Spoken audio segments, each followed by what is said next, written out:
Okay guys, welcome back to the channel, and welcome back to looking at all past GTA Online DLCs. We're going to be ranking them, taking a look at everything that was added, and try to see how would it compare nowadays. How would we feel if we were to step back in time and look at these? How did the community receive these updates back in the day? Let's take a look at some old YouTube videos, see how the community was. By far one of the biggest GTA series of all time on YouTube as a whole. And this video is Not a Hipster update. Released June 17th, 2014. Now this update revolves around being a hipster. This was actually a quote from Trevor in story mode where he says, "I'm not a big fan of hipsters." You are a hipster. What? You're a hipster. I hate hipsters. Classic hipster denial. I abhor hipsters. I eat them for fun. Hipsters love saying they hate hipsters. What I really fucking do. This introduced 7 new vehicles. Not anything too fast, but one good vehicle was the Dubstar 6x6. That was an amazing vehicle. 10 new vehicles were made available to purchase in online from story mode. 2 new weapons. 290 clothing items, 21 outfits, 8 masks, 4 hairstyles, 49 tattoos, and 7 new player actions, including the shush, which if you lose a race and you come across someone with that action shushing you, man, you know you lost bad. They also added the pure gold and brushed gold paint job. Yeah, everyone was making their own custom golden paint jobs. I think one of the main ones used to be race yellow and then like an orange pearlescent. Now they finally have an actual gold paint job, which of course is never as good as the player created one. You know, Rockstar. But this bringing a totally different life to the golden Bugatti with chrome dollar rims. So yeah, as I said in one of the previous videos, this is a themed update, which is really unique. They don't do just basic themed updates anymore. Usually these updates are business related. Back in the day, you didn't have any businesses, so it used to be themed. We had the Beach Bum DLC, the Business DLC, High Life DLC with all the super run sports cars. This is the hipster one. Looking at all the clothing is all a beachy, nerdy clothing. You even have the Princess Robot Bubblegum leggings. As for the weapons, you got the vintage pistol and the antique cavalry dagger. Both of these not anything too special, little throwback weapons here. I don't think anything, I forgot these even existed, to be honest. But all the clothing items looks like some you would find the NPCs wearing inside the Life Invader station, you know, like nerdy, hipster style clothing. Same with the vehicles. You got the Vapid Blade, which was one of the best muscle cars for a long time. It was one of the first ever muscle vehicles that could compete with the Dominator. The Blade excelling in top speed and acceleration. The Dominator definitely better in the cornering. But I remember this being my go-to. It was kind of a sleeper vehicle. Most people picked the Dominator. I picked the Blade because of the top speed.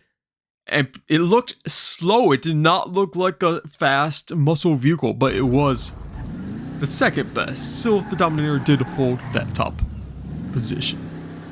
And here is a look at the gold paint job. So yeah, very, very like muddy brown paint job, to be honest. The player created golden jobs were still much better, though race yellow pearlescent. But Rockstar actually listening to the community. You also got the Lampadati Pagale, which again is a little muscle car.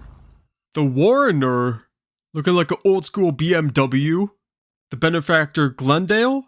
And the Declasse Rhapsody. This one also going near the top of the compacts class, being a go-to, just tied with the little smart car. Those two were actually the fastest in their class, surprisingly. The Panto is just so funny. Everyone loves this vehicle. You couldn't go into a GTA Online session without someone having this vehicle. And that's what I mean, back in the day, people actually used to want all of these vehicles. If this came out now, okay, sure, someone might buy it for fun, but not everyone is going to buy it. There was not a single session that you went into where you did not see people driving the Panto. The customization is so funny. You got the wrapped confetti bumpers and splitters on it. It's just such a funny looking vehicle. And if you guys didn't know, back in the day, vehicles used to have insane demolition physics. You could squish it with the tank and it still wouldn't blow up, but it will get deformed 90%. Vehicles these days, they'll just blow up if you run them over. But then you could crash it how many times, it will actually deform so much better. Really, it's not realistic at all, but it just looks so good for GTA. It kind of reminded me of what GTA 4 was like when you used to do the swing set glitch. You would crash into a building, car would deform. That's what it was like in the beginning stages of GTA 5. I don't know what happened to that. Maybe they just had to remove it on new vehicles. Maybe they got lazy, or maybe it's just taking up too much VRAM, whatever the issue was. But it was just so unique. And then of course the best vehicle, Dubsta 6x6. This one being the most expensive, but only at $250,000. These days, at least $2 million, come on. But $300,000 is a steal for this. Massive Mercedes G-Wagon, lifted up 6 tires. A good thing about this is that it was actually able to go into some pretty deep water. You could actually go through the swamps under Fort Zancudo and survive, keep driving. Just like the monster truck. It was literally a monster truck suitable for the road. I want to take a look here. They also add the jazz horns. Yeah, no one ever used these, I don't think. And they finally made the big change that when players blow up your vehicle, you don't have to pay for it. The other player now pays for it. So you don't have to be careful about people blowing you up, a jet coming, tank coming down the corner of a street and blowing you up, and then you have to pay to get your car back. Different from being impounded, you actually had to pay Mors Mutual to receive your car that someone else destroyed. Now the other person paid for it.